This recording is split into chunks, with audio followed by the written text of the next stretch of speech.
If it is possible, as far as it depends on you, Paul is not promising that peace is always achievable. He's not telling you that if you just try hard enough, every relationship can be healed. He's acknowledging reality. Sometimes the other person won't meet you there. Sometimes peace isn't possible.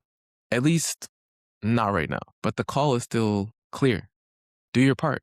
Go as far as you can go. Make sure that if the relationship stays broken, it's not because of something you left undone. So what does that look like practically in the middle of conflict? Stay in the room emotionally. Conflict makes us want to withdraw, to shut down, to go cold and put up walls. That's a self-protection instinct.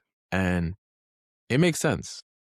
But emotional withdrawal is one of the most damaging things you can do to a relationship in conflict because it communicates you're not worth the discomfort, even if you need space. And sometimes you do.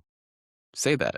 I need some time to process, but I'm not going anywhere. I want to work through this. Don't weaponize the past. This is one of the most common mistakes in conflict, especially in long-term relationships. The moment the current issue gets mixed with every previous grievance or issue, the conversation becomes impossible to resolve. You're no longer dealing with one thing. You're dealing with everything. Stay focused on what's actually in front of you. Watch what you say in the heat of it. Words said in anger have a long half-life. You can apologize for them. You can retract them, but the other person will remember them.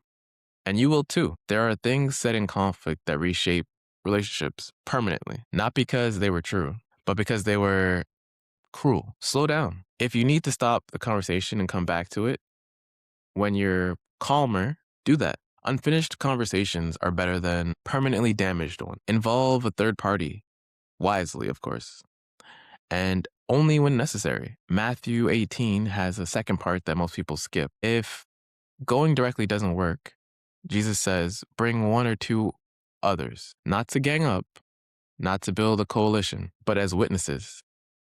People who bring perspective. Keep both parties accountable and help mediate toward resolution. In the church context, this might be a pastor or an elder.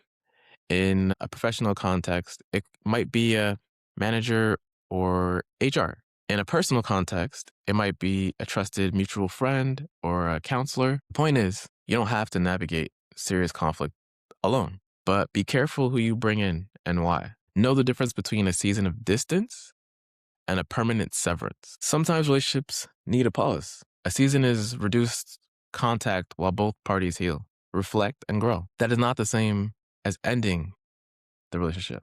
Don't let a necessary season of distance become a permanent wall by default. Leave the door open, even if you're not walking through it right now.